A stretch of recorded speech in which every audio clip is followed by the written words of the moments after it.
My name is Adam Martin. I was the team captain this year. I was on the drive team. I helped control the actual robot and its movement.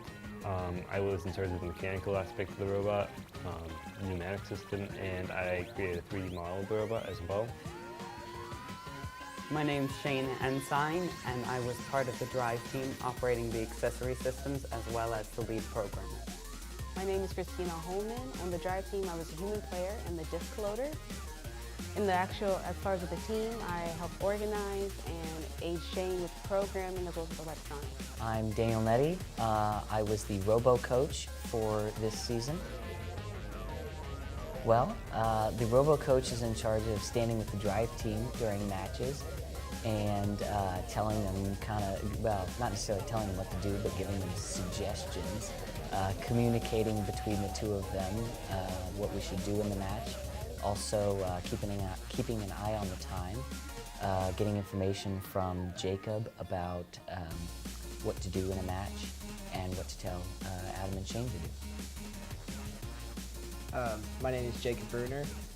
This year I was the head scouter and statistician, which included scouting out the other teams and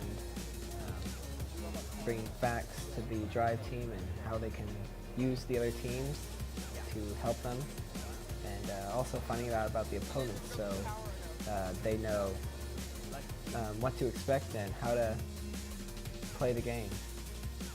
Well, I mean, throughout the entire thing we get to have fun. But then we get to build this thing in 6 weeks and see what we can really do, test what we can do. And every year the game's a challenge. This year we were shooting frisbees, last year it was basketballs.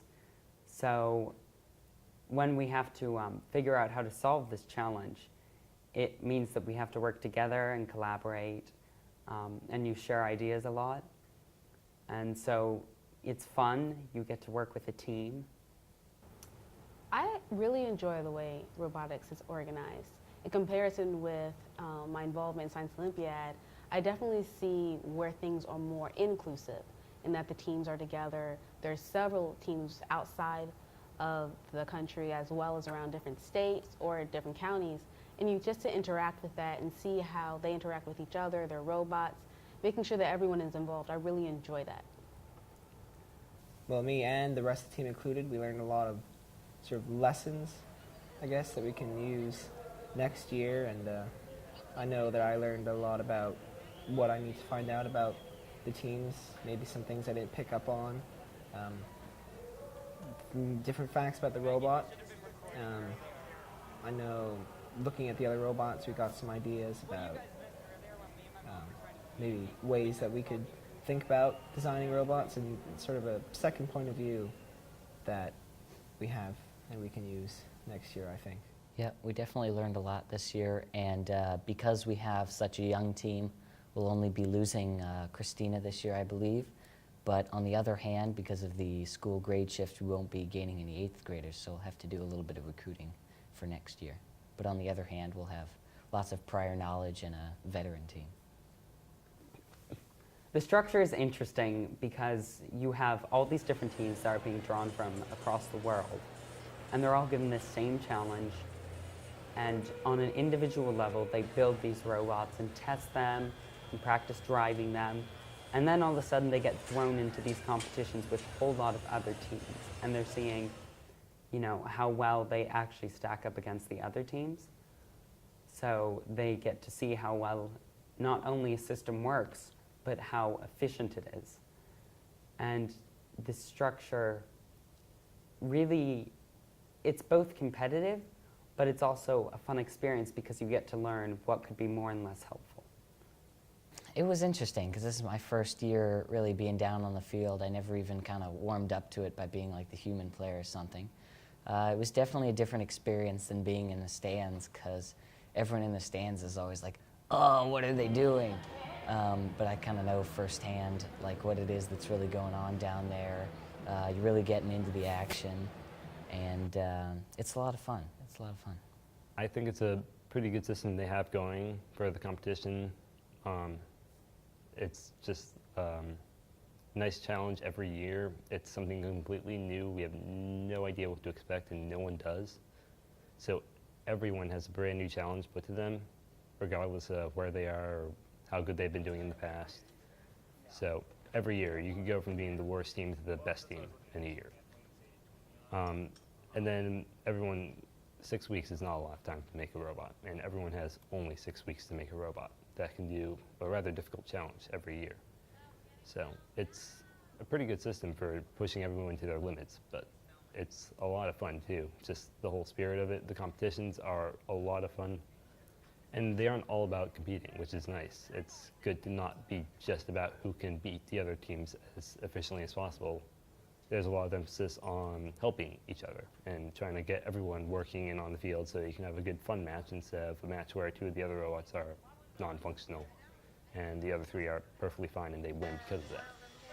That's not a fun match to win. The fun match to win is a match where everyone's trying their hardest and you come out on top because you did a better job. That's the best match to win. And the fact that they put emphasis on this and helping each other solve these problems is a good thing. What really got me involved, I've been involved in Science Olympiad a while. I had an interest as far as with chemical engineering and a lot of the natural sciences. And then I stumbled across electrical engineering, examining electrical products as well as programming a little bit. And I wanted to learn more. As there isn't a Science Olympiad team, and Science Olympiad doesn't include that, I asked Mr. Blue, the coach of the robotics team, to see if he could actually show me more about robotics and what electrical engineering is. And I've loved it since. I think a lot of lessons were learned during build season. I think most of them, most of the people with who were really working on the robot got a lot of their knowledge from building. But I think that when you're at the competition and you're focused on a job such as drive team or statistician, that you're so focused on your job that I think you sort of forget to stop and look for a while. That's why we have multiple people on the team, so it's not just 1 or 2 or 3 people contributing all the time. You have all these people who can bring all the knowledge together, and that's where I think that all the learning comes from both of the places. Yeah, there's always definitely more things to learn. There's always more knowledge out there. You could try starting a new field, for example. Like you could try electronics and just learn a little bit about that just for fun. But yeah, there's definitely always more knowledge out there. When you're at the competition, it doesn't really feel international because it doesn't really feel divided. It feels like you're just a bunch of teams together competing and having fun.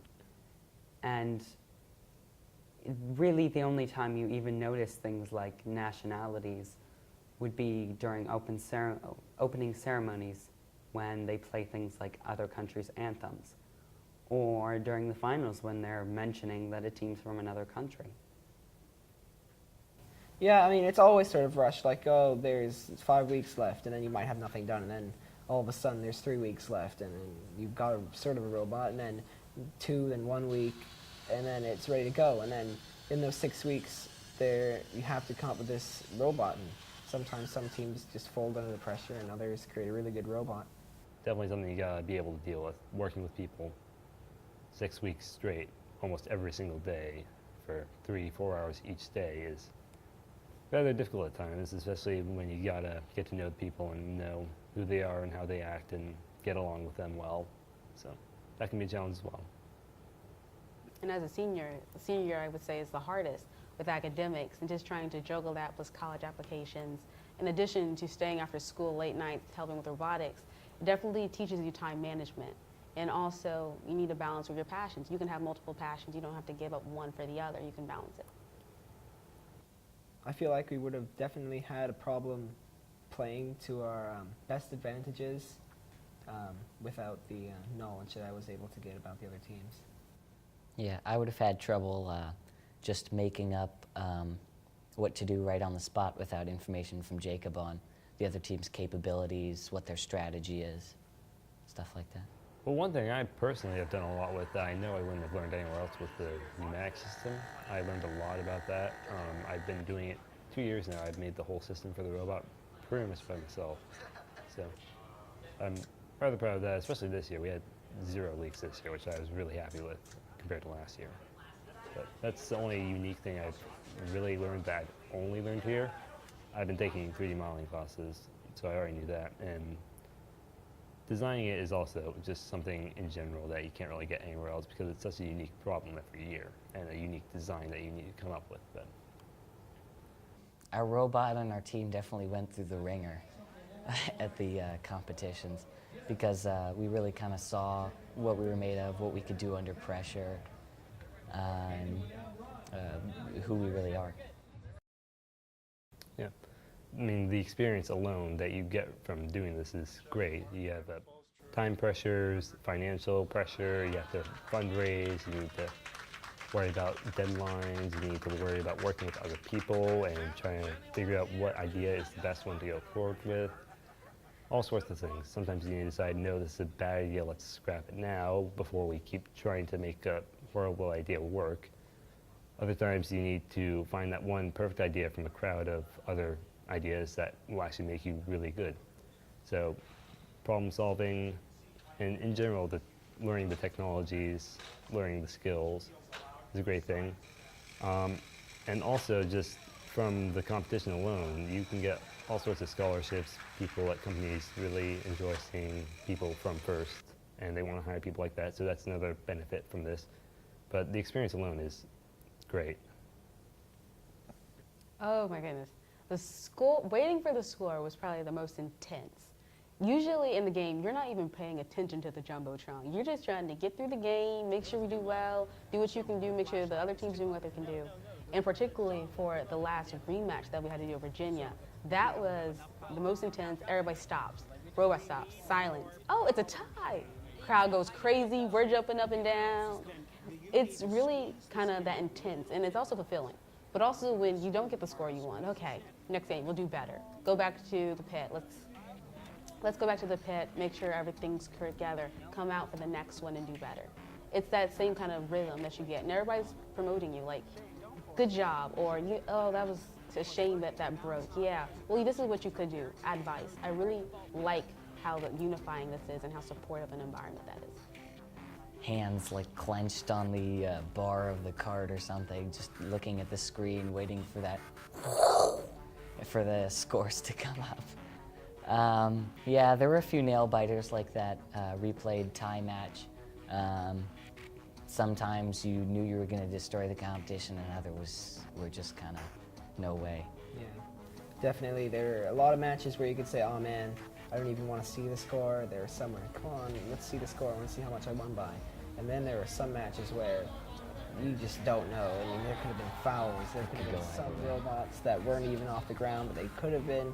And yeah, there were a lot of, it was, I guess, a lot of anxiousness before the little blue window popped up. I was part of First Robotics, a competition where in 6 weeks you get an idea and you have to design and build and compete with a robot. And that's the most basic level. Then you can build on things like how you've solved problems, how you had to build the frame, which is a lot of math and engineering. Programming it takes a lot of logic, and just getting all the systems to work together gives you a lot of experience.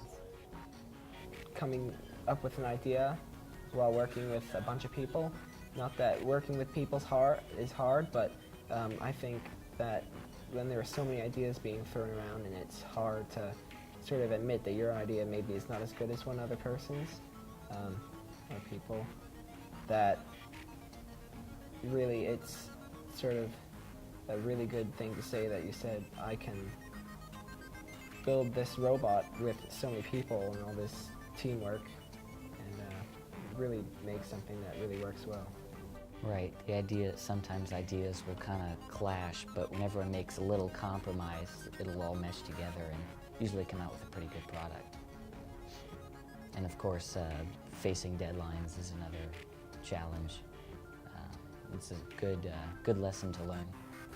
The other teams I found were very helpful, and since I do like the idea of gracious professionalism, which I don't think a lot of technical competitions encourage or emphasize, that really we're here for the moment, here for the love of science and robotics. And if someone needs a cereal, or lost a cable, you should offer that to them and run over to help them.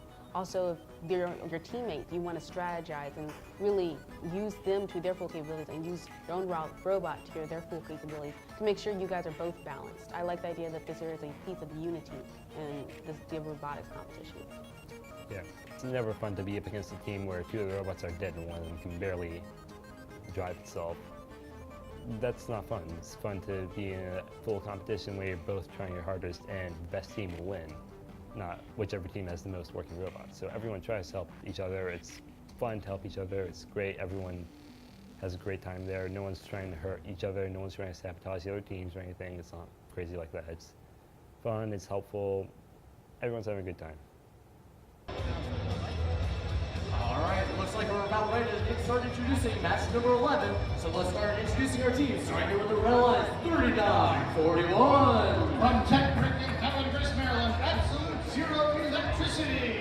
And accompanying them on the red line, team 14-18. From George Mason High School in Falls Church, Virginia, May Fitness. And rounding out the lines, from Chantilly, team 612. From Chantilly Academy, Chantilly Robotics. And it looks like our field's ready to go, so we're going to start this match in 3, 2, 1, go.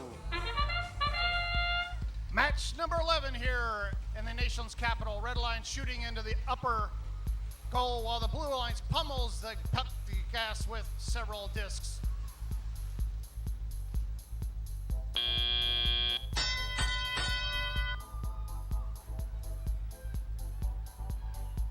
.612 Chantilly Robotics from the Red Alliance heads over to their feeder station. They load up, head back to go shoot some into the goal.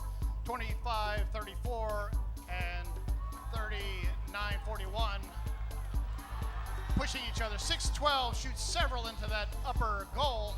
Each one of those worth 3 points. They head back in quickly, load up again to try to put some more points into the goal.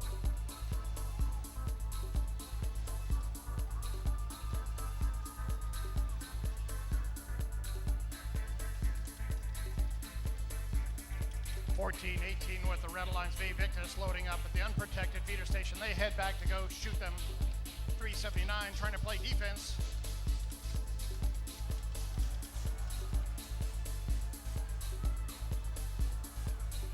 .371 trying to mix it up there, playing defense. While the Red Alliance shoots several discs into that upper goal. Red Alliance deadly in that upper goal there. 612 heads back to fill up again, while 14-18 loading up. 34-81, Absolute Zero Electricity shooting coast to coast, trying to get it into the goal. 612 shooting again and again into the upper goal. Looks like it might be a relatively high score. 30 seconds left in match number 11. Human players shooting, trying to get it colored disc into the goals. Looks like we have a three-way climb going on the red pyramid here. Looks like all three of them might be up. Can the blue counter? We got 7 seconds left. This may be our first 3-robot climb for the DC Regional. And it ends with what looks like 3 robots up for the red pyramid. Head referee turnaround indicating looks like 3 to him also. 98-13, we just miss it. Obviously next year's going to be a different game, but if it was roughly the same game, the only thing I was kind of not happy about with the robot really was, well, 2 things actually. One was the speed of picking up discs, which was rather slow, although the fact that we could do that alone was more impressive than most of the robots could do. And also, our method of feeding discs into our shooting wheel was a bit unreliable at times. Other than that, I think we did a very good job of designing a robot, and even the method of picking up was rather ingenious, I guess, despite being a little slow compared to some other methods. The one thing I really don't like about the robot that we seem to somehow get every year is you get a very delicate part of the robot. This year it was actually our shooter, And Yeah. in the middle of one of the competitions, suddenly we tried to fire a disc and it went exactly this far. And as it turned out, our shooter had come apart. So we did some last minute repairs. And next year, I would really like to avoid making a super sensitive part of our robot that we always have to worry about. Because this year it seemed that our shooter was very finicky and it was easy to get it messed up. Also, next year, I would like to keep the electrical wiring very neat. And accessible. Unfortunately, this year, we started building from the base up, and we didn't plan for things like superstructures for the shooter, so we ended up burying all of our electronics down in the very base of the robot, where they were nearly inaccessible. Yeah, that was definitely one of the parts that took us the longest to fix if something went wrong there. Electronics have always kind of been something that we struggled with keeping it accessible. I can remember the very first year we joined, we had just this box with all the electronics inside of it. And it was really nice and compact, but it was difficult to reach inside of and fix. I really like the idea that you can look into these robots and people are really feeding off each other's ingenuity and creativity, as well as what they know, whether they're mechanics, electronics, public relations, graphics, art. People really, this is a very unified environment where people can actually just be who they are and show what they can do. Yeah. And there's no secrets of the trade or anything like that. People are always willing to tell you exactly how they did something or what they used to get this to work or something like that. They're never going to tell you, oh no, that's our secret. We aren't going to tell you that ever. I've never run across a team who did that ever out of 4 years now of being in these competitions in some way or another. So they're always willing to help out. They're always willing to answer any questions you have. People are encouraged to go up and ask questions because people will answer them for you. Like they will stop whatever they're doing and start answering your question unless they have like a game in 2 minutes and then you fix the vital component of the robot. Anything short of that, they'll be glad to stop and answer your questions. It's people who are really interested in just being here, knowing what you can do, sharing that same interest, knowing what that is, and that common language where you can go up to. I guess that was kind of like my aha moment where I went up to a team, started talking about mechanism wheels and serios and different type of programming and LabVIEW. And they're like, oh yeah, I absolutely use that too. It's like most people would just look at you crazy. But this is someone who actually understands me and wants to know what I'm doing, and I want to know what she's doing. I would agree. I mean, I can guarantee most of the people in our school who are not on the team would have no idea what a mechanism wheel looks like. But if you go up to a robotics competition, someone asks, oh, what kind of drivetrain are you using? You can just say, oh, we're using mechanism, and they'll know, oh, okay, I know what that is.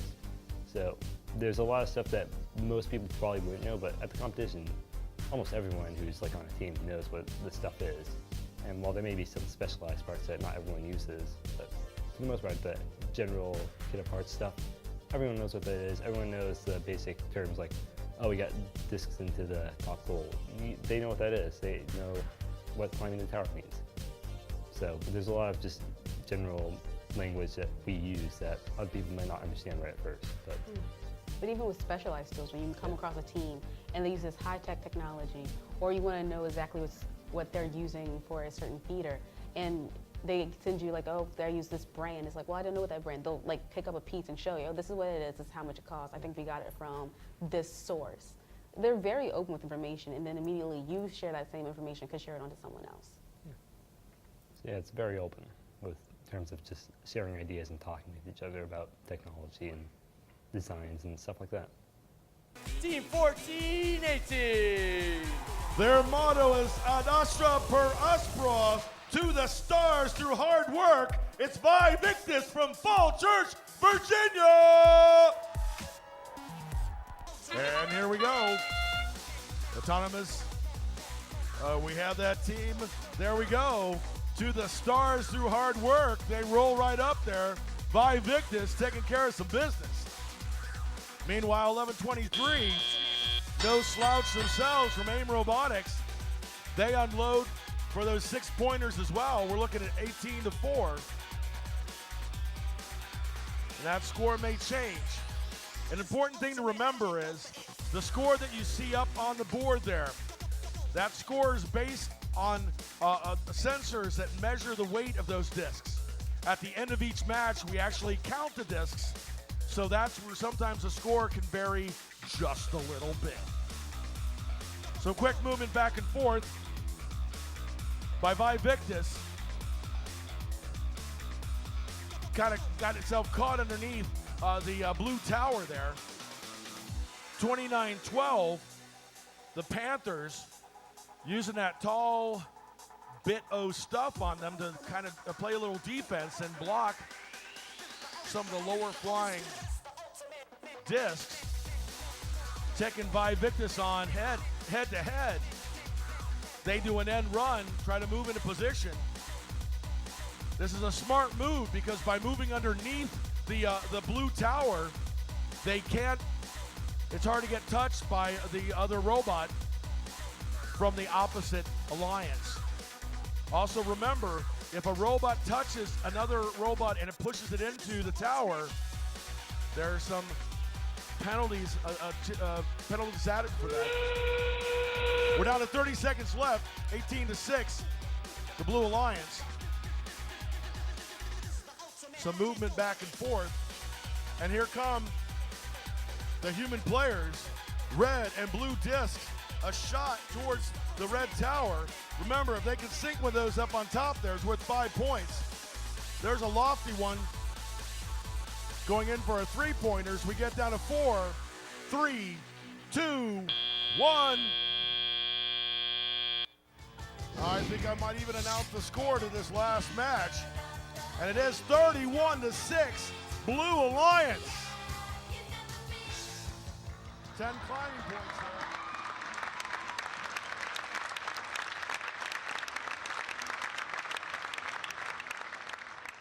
As safety captain next year, I hope to be safety captain next year. First off, I need to get better at doing interviews with the safety inspectors, though I'm working on that. And I feel like we should maybe make more of a safety program at our team. Maybe we could go for a safety award next year. I don't know, keep records of when we've trained people and you just, I don't know, maybe making it a bigger thing, maybe getting 2 safety captains instead of just 1, and yeah.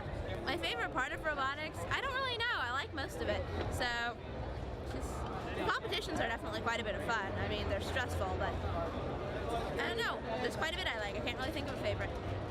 Working as a team, like keeping commitments, staying here, and I'm learning a bit about, I don't know, talking to judges is definitely a bit nerve-wracking for me, but that's sort of helping me grow, so. You got a lot of things that are really pluses here. That's probably one of the better first aid kits I've seen. I told you it wasn't overkill. As battery boy, I supply the team with batteries, making sure they're freshly charged, or else they could put in a bad battery and it won't work.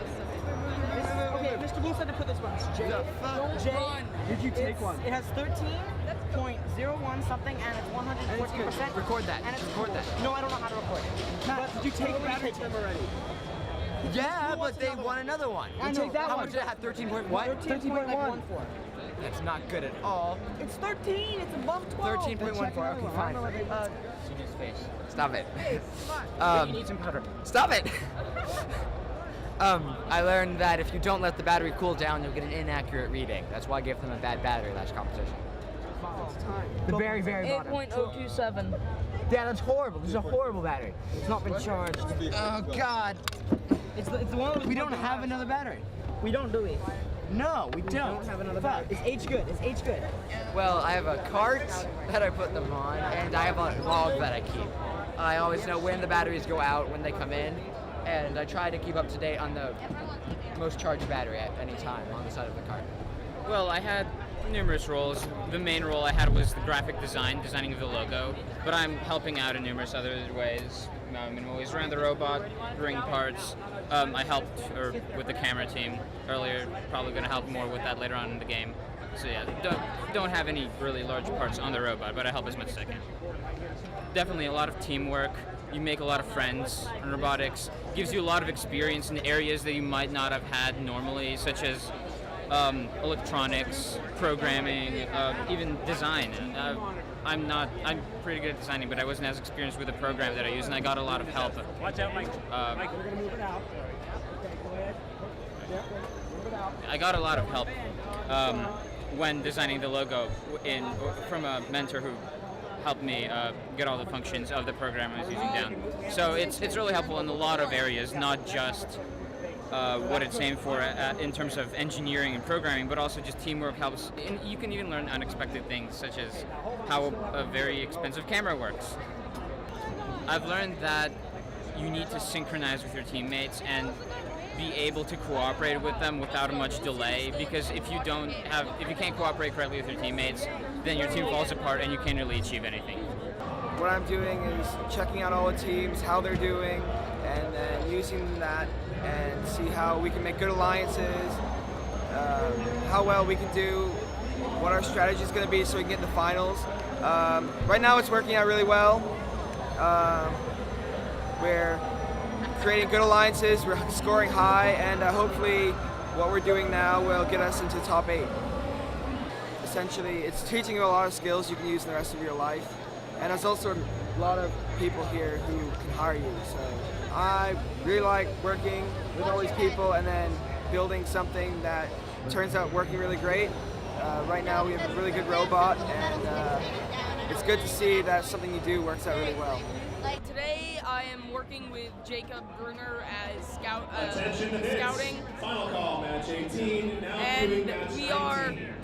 going around looking at teams and asking what the robot does, what they're good at, what they're bad at, trying to figure out if we get to pick an alliance, who we want to have on our team.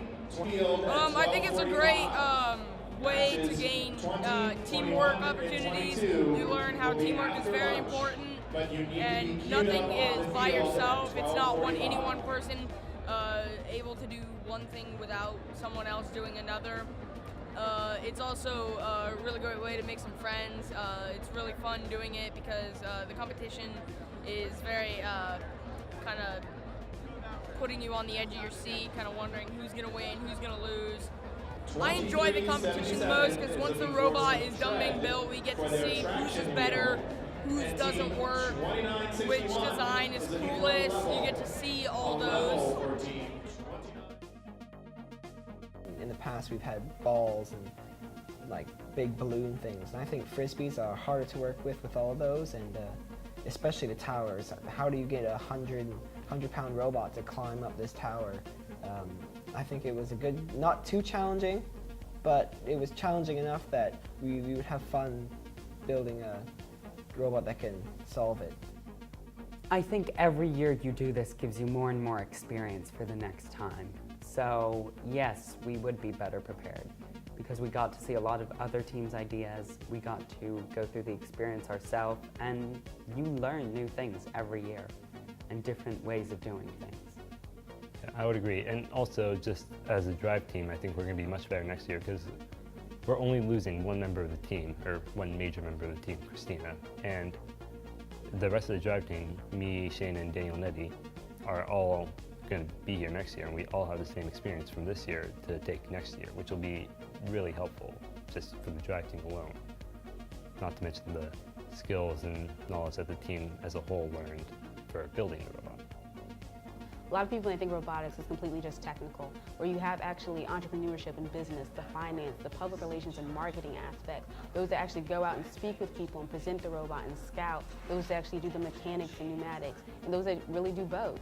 You need to have several types of personalities. I think having just a monotone type of team really wouldn't add that much flavor and really add to the fun that's existing at robotics competitions or in a team. The build season, too.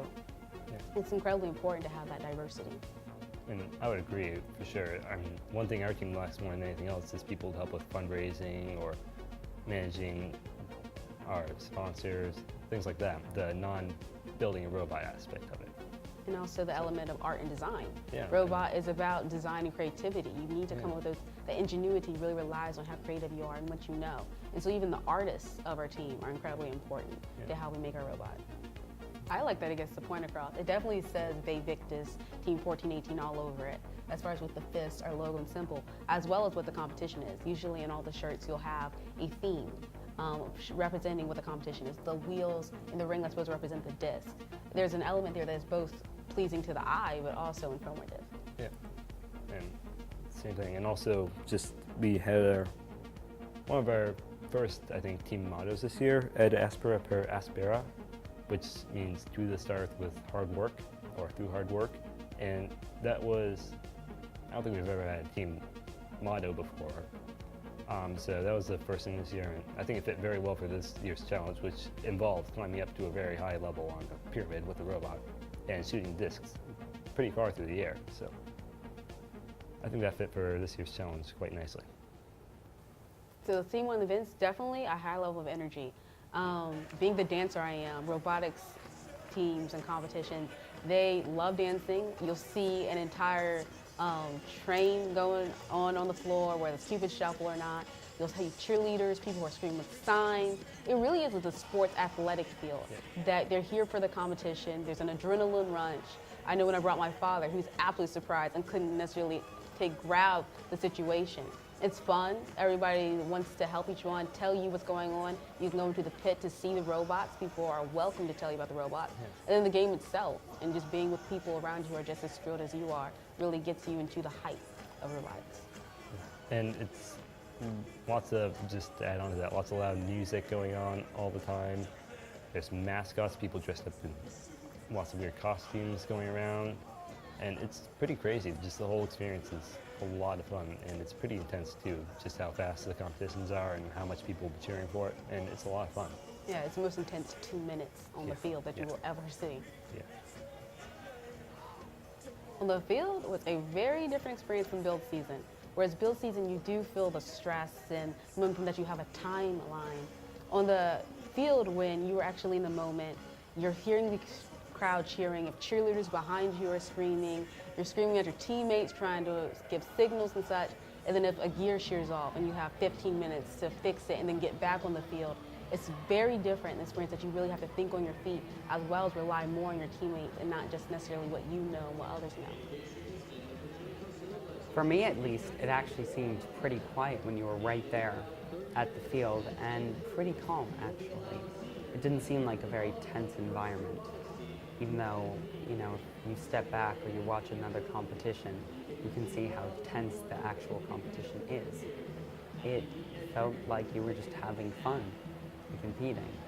The only times it really got stressful would really be if, for example, you were completely losing or something broke that messed up your entire game. Yeah, I would agree. It's not that loud, or it doesn't seem that loud when we're standing right there. Part of it's probably because we aren't even listening to the music or anything. We're focused on each other and the robot and what we can do to win. It's pretty crazy just how fast it goes. 2 minutes is not a lot of time to do anything. So the fact that we can try and resolve, oh, we gotta go here or here in those 2 minutes, and we gotta do that fast because we don't have time to stand there and discuss it for 10, 20 seconds. It's pretty fast, chaotic, but it's not, again, it's not that stressful. It's mostly stressful when something goes wrong with the robot or if we are completely at a loss for what to do now. You get really focused on what the robot's doing, especially, I know myself, I would always be focused on just our robot, maybe a robot next to it, or trying to defend us. But other than that, I would just ignore everything else, because I would not hear, like, I would hear the stands and the crowds, but I wouldn't hear the team itself actually shouting. I mean, after a game, before the game, yeah, but during the game, you're so focused on the robot that you kind of ignore everything else. It was definitely different. Particularly when you have to share a feeder with 3 other teams, you definitely need to organize that. And everybody's trying to get this into their own robot. So you have to kind of negotiate and make sure you get around, okay, you need to get feeded. And then also the way we were feeding, to make sure I was feeding it not too hard, not too fast, to get it just right so we wouldn't waste any time. It was stressful, but I was always ready the next time. Pick up the next 4 discs. Oh, 5th disc, we missed one, keep going. Yeah, and I will say your job was probably made much harder by the design, the mechanism for loading it. It was kind of half made up on the spot and half thought out carefully. We ended up starting with a very basic little loop to catch discs in and just built up from there. if a disc kept popping out from one side or the other, we would put a little bit of plastic there, a bit of Lexan. We used Hot Wheel track just to get creative. And it worked, but you had to be kind of precise and finicky about it. So it could have been far better designed for loading from the station, but that was the price we paid for being able to pick it from the ground. Good. I think they designed more for the robot than the human player. I had like 3 inches of carpet to stand on. I couldn't go off the carpet because that would be a foul. So you definitely need to necessarily consider the human player. The robot design, it was fine. I had one time where the entire top of the loader came off and I couldn't put a Frisbee through, and that definitely stalled some time. So there are the valleys and the hills, but you get through them. I would say probably beating the #1 alliance in Richmond was definitely exciting because we were the first people to ever do that. That was pretty good one. I think when we got all those problems solved with the arm, that was a huge plague for a couple of weeks that everyone was really tense and what's going to happen at the competition. And I think when we finally got that out and we really started to play in the couple days when we got there in Richmond, I think that was one of the brightest moments. And then we started a turnaround point. The brightest moments would, probably be during build season when we finally got to see it first work.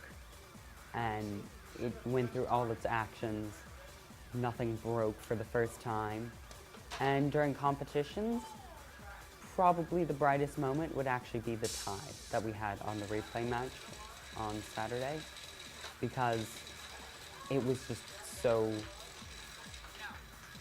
it felt like it was a real competition. Like it wasn't like you were against a team that was way too good at the game or not very good at the game. And it felt like you were actually competing as opposed to being crushed or crushing another team. I would agree with the tie, but I would also put in the time we beat the #1 seeded alliance in the elimination rounds at Richmond. I'm a little undecided between the two of them. They were both equally great. The tie for the same reasons Shane just mentioned. It was a really close competition. We were not even close to knowing who won that match until the score actually showed up. So that was really great, and it came after a long day of a lot of problems, issues, trying to fix problems that we had, maybe not so great alliances. So after a long day of lots of things not working, it was great to have a match where things actually worked out, and it was a good match. Let's reintroduce the teams that we have out here for match number 53, starting with team 1418. They're from Falls Church. They're from George Mason High School. They're Victus. In 3, 2, 1, go! This is it, ladies and gentlemen. Quick shots by Victus. Taking care of business, 44-56. 79. MechTech Dragons aren't going to get left out either. That's a quick 22-24 points. The drivers grab their controllers, and we have 2 minutes to score as much as we can here in the replay of match number 53. Remember, our high score today so far has been 124. High combined score 186. Like to see some things happen there. So does Team Crunch, it appears. Shooting low, having trouble getting one of the discs up and loaded. Meanwhile, Kilroy has no such trouble, going for the 2-pointers, knocking them out quickly, and moving on to reload. C Company setting themselves up. Nice shot by 44-56, the Cadet Robotics. They are the rookie team in this group here. Couple of good shots, although one bounced out because he caught the chain. The team from Falls Church, Virginia, George Mason High School, 14-18. Taking care of business and now trying to load back up as we get down to only 45 seconds left in this match. There's Team Crunch. They're underneath it, and they're all over it, taking care of business. 3 of 4. Kilroy entering on the other side of the field with 2-pointers. We're down to the end game, 52-43, and a nice shot all the way down, coast to coast for the Red Alliance by a human player, and almost a blue one as well. They're shooting hard, they're shooting long. There goes 79, they're not done yet. Kilroy's off the ground, Victus off the ground, 422-79 at the buzzer. Team Crunch, MechTech Dragons up. Cadet Robotics making a valiant attempt, but just not quite getting off the carpet.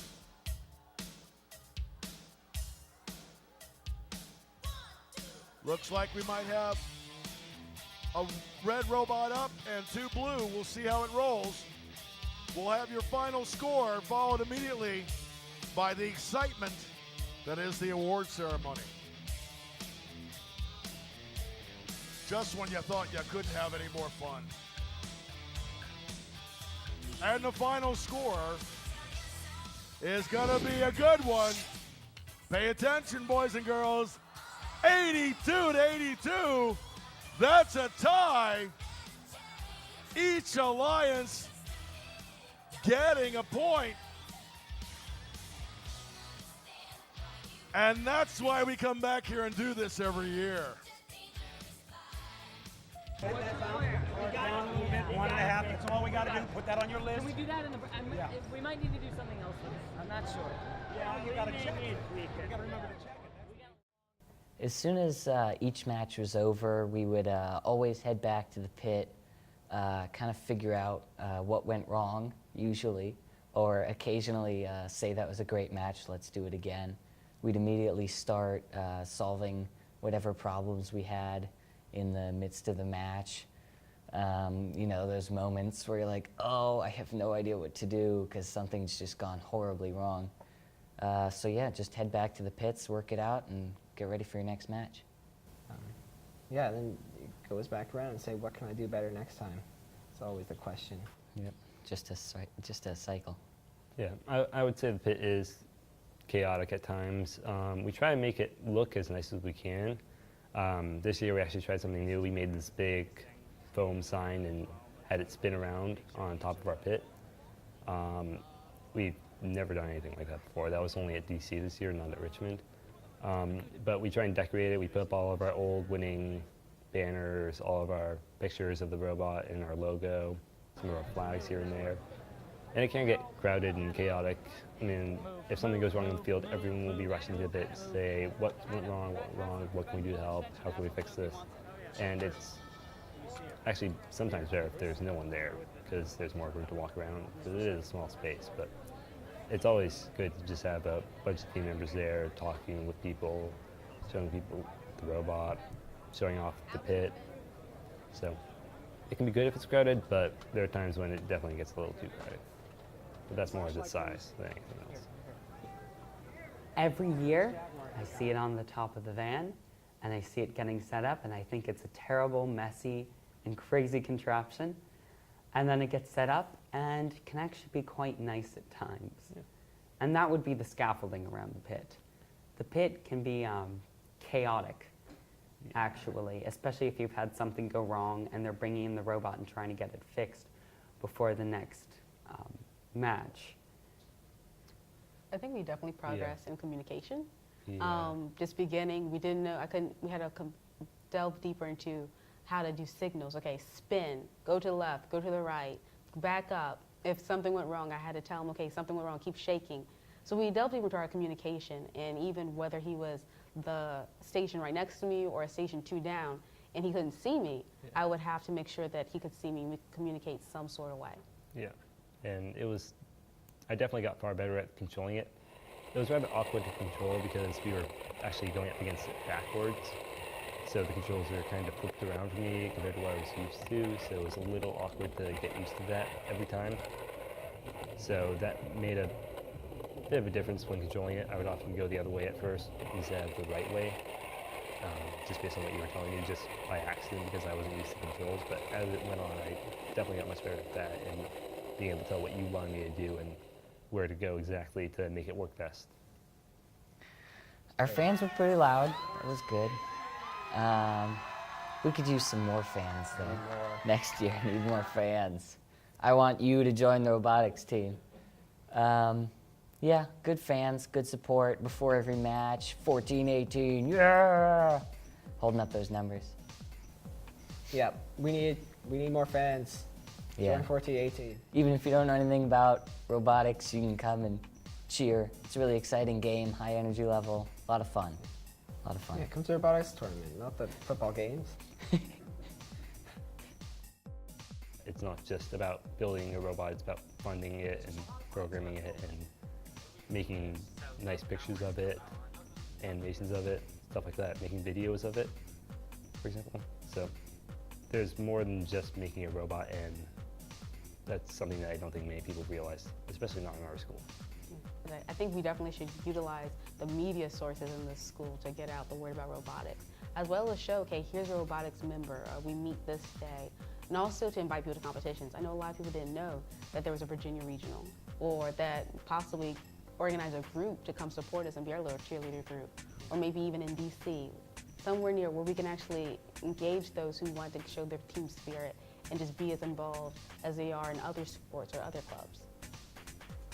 Yeah, and you don't need to know anything about building a robot to help us get sponsors or have fun with doing that kind of thing, or maybe help design the robot's appearance or the decorations for it, or maybe making an animation, or recording video and editing video, or taking pictures of it, or writing an article about it. There's a lot more than just the technical part, and I think that's something that we need to help our team do in the future. Without a doubt, you don't need to know anything about the robot to have fun at a competition. It's fun for pretty much anyone. And that the judges were incredibly interested in your robot. Being students who are designing this high-level technology, they want to know what were your reasons. Also, why did you do it? How did you design it? And also when it comes to inspectors who want to show you, okay, what's safe? What's the best way to design? Give you their level of expertise and add it on to the next generation. I really like that. And even the referees, even though they may call you out on certain calls and make sure that everybody's in order, they are there just for the game too and having fun as well. Yeah, and the refs also, this year, they implemented a question box system where if you had a question about a ruling or why something happened in the game, you can go there and they'll answer your question and say, no, this is specifically what you did wrong with the rules. You weren't allowed to do that by the rules, so you should try and fix that next time. It's not just, no, we fouled you because you did a foul. It's, this is exactly what happened and what you can maybe think to do to fix it. Every year, the judges will come and they'll ask about your robot because when it ultimately comes down to it, they're judges judging for an award. But it's also fun for them and it's fun for you because they want to learn about the robots. And it gives you a chance to explain your robot and all that hard work that you did for 6 weeks, no matter the nail-biting and last-minute repairs. And it really is the epitome of, I got it done, and this is what I've done. Or actually, this is what we've done because you're on the team. And I would also say that having the judges walk around and ask you, why did you do this, or what made you decide to do this, is also a great way just to challenge yourself, or to ask yourself, why did we do this? What reason did we have for trying to do this aspect of the game, or this aspect of the game? And what was our reasoning behind that? And it's good to ask yourself those questions. If this is your robot, this is your baby, and you want to show it off and you want to win, I think that in itself is going to be really motivating. Just the joy of the game, having every year to have a new game, okay, what's next? It's not just the static where, okay, here's a few, I guess, kicking skills or shooting skills, whichever that, you really have to adjust. And that change is kind of your motivation. I want to be adaptable. I want to show what I can do. I want to make sure that we do well, that our team does well, that this baby actually still works, our robot. Just that joy of being in the game, being in the zone, being with your teammates, it's still that same camaraderie that you feel elsewhere. Yeah, I would agree. It's just a whole lot of fun just to know that you designed something that's working just as you planned for it to work and that it's doing its job perfectly. That is a really great thing to have happen.